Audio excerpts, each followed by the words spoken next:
Bakugo is barely hanging on. Deku is in complete rage mode, and All For One is back.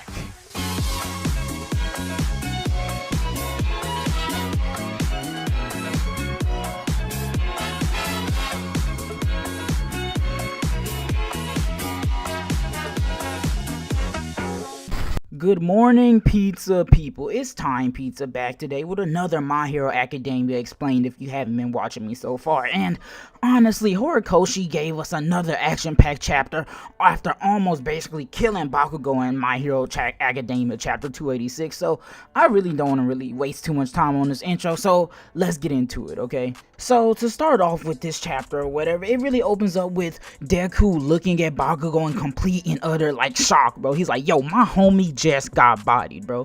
Cause like out of anybody in the crew, he really would expect like Bakugo to be the least person to do this, you know what I mean? Like, of course he's felt himself getting closer with Bakugo over the years, but expecting Bakugo to go as far as like sacrificing himself like maybe Todoroki would do, or Tokoyami, or Kirishima, just anybody, he just didn't expect it to be Bakugo as far as we see, bro. And this really doesn't sit too well with Deku. And this is when after Bakugo gets hit or whatever, right, it's confirmed that he's not dead like right there. He may be bleeding out or whatever, but he gives a line that's a little bit scary, bro.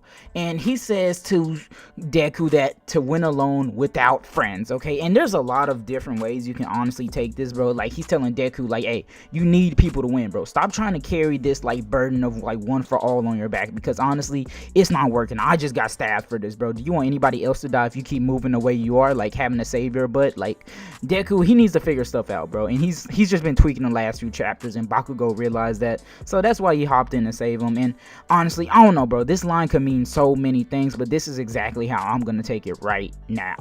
And so shortly after this, right, like Shigaraki kind of gurgles aloud and thrashes around. This is what the like translation says or whatever, right? So I kind of imagine his body like tweaking out, and it's not like, it's almost like compulsating on him, you know what I mean? Because he's like, I don't know, like, you know, he's still not fully like received all that energy that One For All was giving off, you know, if you know what I mean. But right after like Bakugo gets stabbed or whatever, and like Shigaraki is tweaking out over there, you know what I mean, Todoroki gladly catches Bakugo from the sky. And this is pretty good because Deku is still in utter shock over there, bro. He's still like, hey, yo, my best friend got bodied. What the hell am I gonna do, bro? So it's good that Todoroki is low-key there in clutch, because man, everybody else is like bodied on the battlefield, either bodied, injured, or dead, you know what I mean? So with Todoroki being there, this is almost like a safety net, our last line of defense. It's kind of scary. I hope Shigaraki doesn't end up getting bodied.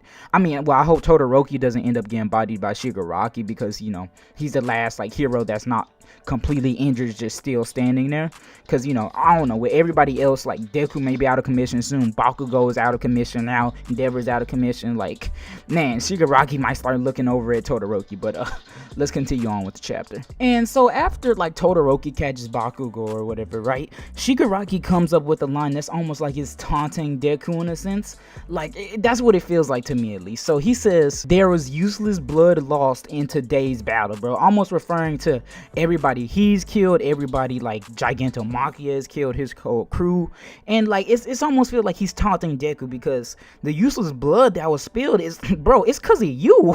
Like, I'm just a talking pizza, I don't know much, but like, it's your fault that so many people are getting bodied right now, bro. Like, if you were to just chill out and stop trying to like take all the quirks for yourself, bro, and trying to rule the world, like a lot of people that are getting bodied on the battlefield, like Gran Torino and Aizawa right now, like, they really wouldn't have to go off like this, bro. It's really your fault, bro. And I can see like the reason that everything that happens after this is happens, you know what I mean? And then this is where the chapter really starts to get interesting after Shigaraki says this line, because he continues on and says this was the biggest waste of time, like further like taunting Deku and trying to like draw him in, you know what I mean? And like, bro, I don't see the point of him doing this, bro. He's really just trying to make Deku mad and lure him in, and Deku's falling for it, bro. It's really tough right now for our heroes. And then this is right here where we get some foreshadowing from Horikoshi or whatever, right? And he says, those who wield the power in anger and without control. And it's really like an incomplete sentence, and it's almost like foreshadowing to what's about to happen next. Because shortly after this, right, Deku like he just snaps, okay, he loses it. He goes into full rage mode. I'm talking like eyes like fully powered up with one for all and everything, and biting and all that, bro. Like fully rage, and Pharaoh Deku is out on the hinges, bro. He's just snapping at this point because everybody around him is getting bodied, and it's almost like he feels like he's useless to do anything against it. And like while Deku's going feral or whatever, biting like the little rods that Shigaraki pulled out to stab Bakugo, he yells, "Cancel it." Okay, it's really not clear what he means by this. He's probably just saying stuff out of like, what's the word, like just anger or whatever, not knowing what he's fully saying. But given that those rods are used to like control quirks or whatever, that's probably what he's mostly referring to. And there's also a chance he's hella worried that Bakugo might have just lost his quirk, bro, because as we know, those rods and him having All for One's power, he can probably snatch up a quirk in a matter of seconds if he really wanted to, bro. And bro, Shigaraki's going nuts on this battlefield. And after this, right, we get a quick little cutscene like cutting from the battle, just us looking at the students as Gigantomachia is raging through. You see helicopters, and it's really non-important, bro, but basically we just see Ochako saying she's worried about the situation at hand, not knowing what just happened to Bakugo and everything that's been going on. Gran Torino eyes, man, it's gonna be so sad when everybody sees what just happened to Gran Torino. But further on, so we immediately cut right back to the action, right, because Todoroki starts screaming, okay, bro, because literally Shigaraki digs his hand into Deku's face, bro, and he yells Midoriya, bro, like he's trying to like rip his face apart almost. And in absolute horror, bro, like Todoroki is basically powerless to stop this, bro. He just has to watch from afar as another one of his homies are getting bodied, bro. Like, bro, Todoroki might be next. I'm so scared. And so with Shigaraki's like whole hand in Deku's face right now, right, it gets hella scary because he says something along the lines of, "I touched you, I'll get it." And so after this, right, we then see like Deku retreat back into his body, like we're All for One in the vestige area, like where all the other one for all quirk users are chilling, and like he's basically alone, and he's like, "Hey yo, am I dead, bro?" And then he realizes like, he's in the vestige area. And then like right after that, right, Deku then sees like All for One and Shigaraki sitting in a chair together. It's kind of weird, gets even creepier from there, because like they appear out of the shadows, and then Shigaraki says, "Don't come out." And All for One then rumbles about his need to help Shigaraki and trying to get Shigaraki's quirk. So it's basically like Shigaraki and All for One share a vestige like area within their own bodies. Like they're like the way that Deku harbors like the other One for All users is the same way that Shigaraki harbors All for One, bro, because it's like they both have their own vestige areas where they can come and talk, give advice, almost like the Avatar state sort of thing, you know what I mean? With Shigaraki touching Deku's face or whatever, it basically like connects them together. So it's like they're both like connected, like they're certain areas. So after this, we get like a sort of like monologue of All for One talking about how he wants to help Shigaraki, talking about how Shigaraki needs him, and just a whole lot of big villain nonsense. And it's almost like All for One is holding Shigaraki captive, almost like a contradiction to what he said earlier when they both started fighting, and Shigaraki was like, "I won't let you control me." But here it's almost like All for One has his hand around Shigaraki's neck, choking him, saying, "You want me to stop talking, but it's my will, it's my dream, bro." Like it's like he's trying to get those words out because he's being like held back by All for One. And it's like almost like Shigaraki is living this like falsification that he's still in control, when in actuality, bro, it's not, bro. All for One has had full control from the very beginning, bro.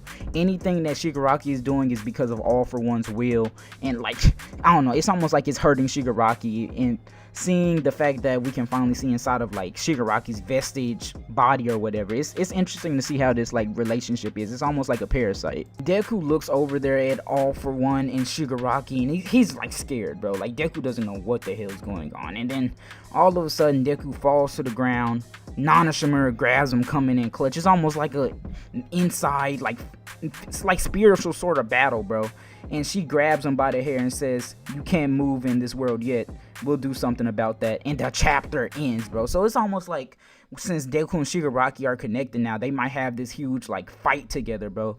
Like it's almost like a cool reflection of how Nana is holding and is holding Deku's body, and All for One is holding Shigaraki's body, like both taking control of him, bro. It's really cool parallels to see, like Shigaraki was never in control, bro, and this whole chapter is just a reflection that Shigaraki is like, he's still not the big bad. It's almost like Kaguya syndrome, bro.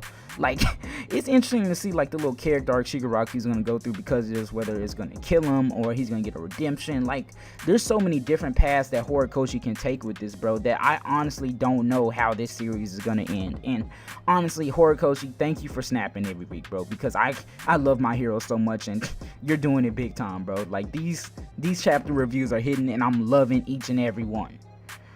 But honestly, I think I've explained enough, okay? I'm just a talking pizza that loves anime and manga. So really, until next time, my name is Tine Pizza, and I have a lot more My Hero content that you guys should check out. I hope I explained it well enough and gave you guys a good understanding of what went on in this chapter. But my name is Tine Pizza, and we move.